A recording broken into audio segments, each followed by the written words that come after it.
Assalamualaikum warahmatullahi wabarakatuh. Saudaraku pemirsa Tembelang TV dimanapun panjenengan berada, selamat berjumpa kembali dengan saya Dulur. Alhamdulillah, ungkapan rasa syukur senantiasa kita panjatkan kepada Allah Subhanahu wa Ta'ala, karena awake dhewe tetap diparingi seger kewarasan, tetap iman, dan masih bisa melaksanakan satu kebaikan.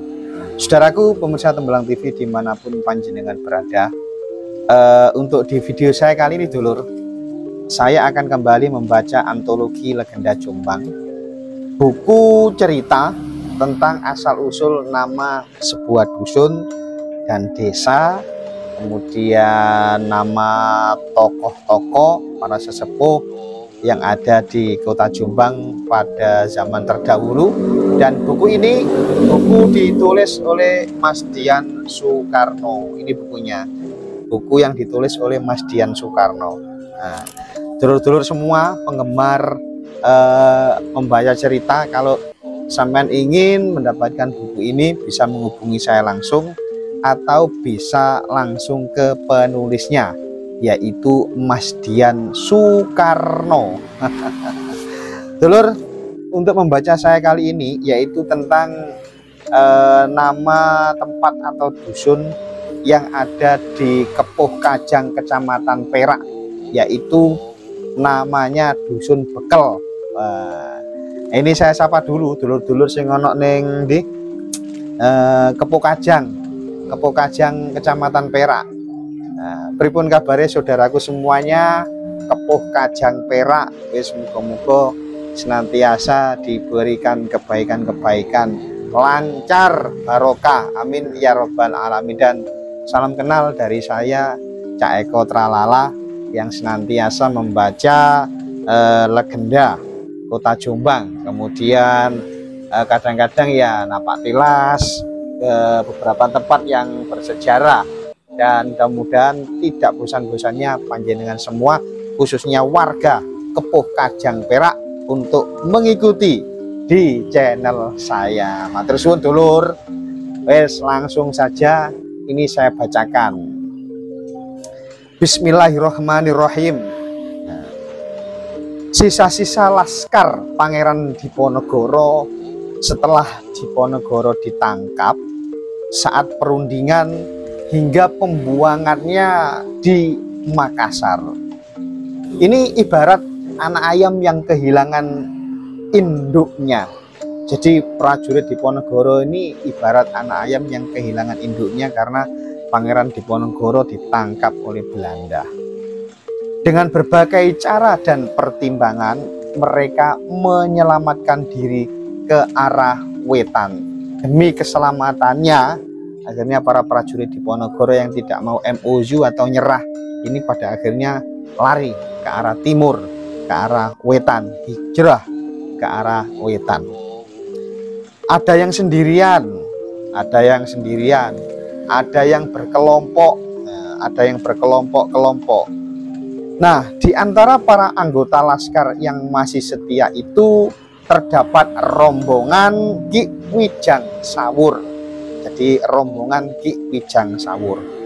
Mereka terdiri atas Ki Wijang Sawur sebagai pemimpin rombongan, kemudian Joyo Truno, kemudian Tondo Joyo dan Bekel Sari. Keempatnya ini adalah orang yang sangat-sangat sakti dulur, memiliki aji joyo kawijayan utawa kesekten yang tidak bisa dianggap remeh. Namun untuk urusan strategi licik ala pasukan kolonial Belanda sangat mereka benci. Jadi walaupun sakti, karena seorang kesatria maka tidak mau berbuat licik, karena tidak melambangkan watak kesatria. Sehingga untuk sementara lebih baik memilih menghindar daripada menghadapi musuh yang berperilaku pecundang. Kemudian setibanya di bumi wetan, Ki Wijang Sawur segera berbagi tugas dengan teman seperjuangannya.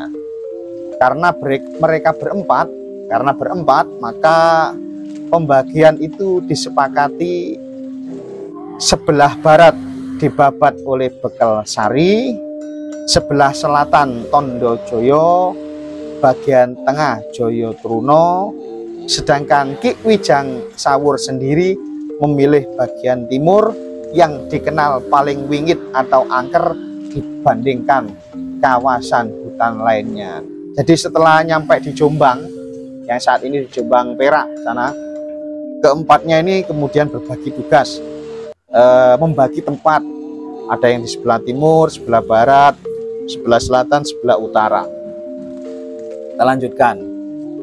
Jika Ki Wijang Sawur harus menghadapi sosok harimau putih dari dimensi lain ketika membuka kawasan hutan timur, harimau putih dari dimensi lain ini adalah harimau gaib, saudaraku. Tidak demikian halnya dengan prajurit Bekel Sari. Ia relatif lancar untuk membuka hutan kawasan barat.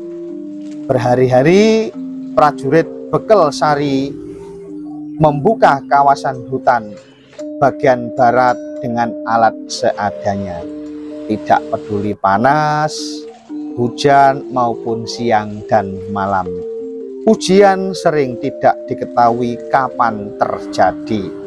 Sangat mungkin tiba-tiba muncul serangan yang tidak diduga ketika sedang fokus membuka lahan di hutan. Nah, atas segala pertimbangan itulah Bekel Sari sangat berhati-hati mewujudkan pedukuhan baru. Nah, detik-detik harus berlalu meskipun terasa lambat. Namun Bekel Sari tiada lelah mengayunkan kapaknya untuk meneban pohon raksasa di hutan itu. Jadi di tempat itu waktu itu pohonnya masih besar-besar dulur, di tempat mana Kepo Kajang itu. Nah, penebangan pohon pun dilakukan sangat hati-hati agar tidak merusak kawasan hutan yang masih belum tersentuh tangan jahil manusia. Jadi sambil membuka kawasan hutan untuk pedukuhan ini juga berhati-hati jangan sampai merusak yang lain, jangan sampai merusak pohon-pohon yang mau tetap dihidupkan, artinya tidak ditebang. Nah, akhirnya terpapar di hadapan mata sejauh batas pandang penglihatan. Kawasan hutan yang sebelumnya dipenuhi pohon-pohon raksasa kini berubah menjadi bentang tanah cukup luas sebagai calon lokasi hunian baru. Ketika pembukaan kawasan hutan sebelah barat selesai, maka berkumpullah para laskar Diponegoro yang menjadi anggota rombongan Ki Wijang Sawur, termasuk Ki Wijang Sawur sendiri. Nah, disaksikan para penduduk yang waktu itu masih sedikit. Tempat baru yang dibuka prajurit Bekel Sari dinamakan Bekel. Nah, reja-rejane zaman tempat itu sekarang namanya Bekel karena yang membabat hutan, yang mengawali berkehidupan di situ namanya Bekel Sari prajurit Diponegoro. Nah, sekaligus sebagai tempat pengingat generasi penerus bahwa cikal bakal dusun Bekel adalah sekali lagi dibabat oleh prajurit Diponegoro yang bergelar atau bernama Bekel Sari. Dulur, itulah tadi sedikit cerita legenda asal muasal dusun Bekel yang ada di Kepo Kajang, Kecamatan Perak, Jombang. Nah, cerita ini diambil dari bahan bacaan sejarah 24 desa di Kecamatan Perak, Kabupaten Jombang, cetakan 1 dalam rangka Harpenas tahun 1980, kantor Departemen P dan K Kecamatan Perak, Kabupaten Jombang.